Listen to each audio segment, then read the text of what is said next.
প্রথম আমি যে প্রশ্নটি দেখতে পাচ্ছি, মোহাম্মদ নাফিজ মাহমুদ আপনি প্রশ্ন করেছেন, যারা আদিম যুগের মানুষ অথবা জঙ্গলে বসবাস করেন অথবা যাদের কাছে সভ্যতার কিছুই এখনো পৌঁছায় নেই, তাদের ব্যাপারে ইসলামের মতামত কি অথবা তাদের বিচার প্রক্রিয়া কেমন হবে?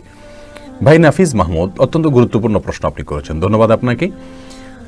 যারা আদিম যুগের মানুষ, জঙ্গলে বসবাস করেন বা সভ্যতার কোনো ছোঁয়া তাদের কাছে যায়নি, আম্বিয়া আলাইহিমুসসালাতুওয়াসসালামের কোনো দাওয়াত, ইসলামী শরিয়াতের কোনো কিছুই তাদের কাছে পৌঁছায় নাই, এই সমস্ত ব্যক্তিদের হিসাব আল্লাহ সুবহানাহু ওয়া তাআলা কিভাবে নেবেন? তাদের উপরে ইসলামী শরিয়া প্রতিপালনের দায়িত্ব বর্তাবে কিনা? এ প্রসঙ্গে বলবো, যে সমস্ত মানুষেরা সভ্যতার ছোঁয়া থেকে অনেক দূরে, কথার কথা জঙ্গলেই জন্ম, সেখানে বেড়ে ওঠা, তাদের কাছে কোরআন অথবা সুন্নাহর কোনো কিছুই যায়নি, আল্লাহ অথবা তার রাসূল সাল্লাল্লাহু আলাইহি ওয়াসাল্লামের কোনো নির্দেশ পৌঁছে নাই, তাদের জন্য আল্লাহ সুবহানাহু ওয়া তাআলার পক্ষ থেকে একটি শুধুমাত্র দায়িত্ব আরোপিত থাকবে, আর তা হলো সৃষ্টিকর্তার প্রতি বিশ্বাস তাদের থাকতে হবে। ব্যাস, আল্লাহ সুবহানাহু ওয়া তাআলার একত্ববাদের প্রতি বিশ্বাস তাদের থাকতে হবে।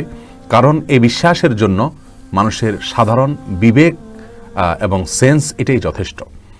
তাদেরকে আল্লাহ সুবহানাহু ওয়া তাআলা যে বিবেক দিয়েছেন, তাদেরকে আল্লাহ সুবহানাহু ওয়া তাআলা যে সেন্স দিয়েছেন, সেটাকে ব্যবহার করে আল্লাহ সুবহানাহু ওয়া তাআলার অস্তিত্ব বা একজন সৃষ্টিকর্তা আছে, অন্তত এই অস্তিত্বের কথা এবং একত্ববাদের কথা স্বীকৃতি দেওয়া, মনে এই বিশ্বাসটা ধারণ রাখা, বাস এটুকু তাদের কর্তব্যের অংশ।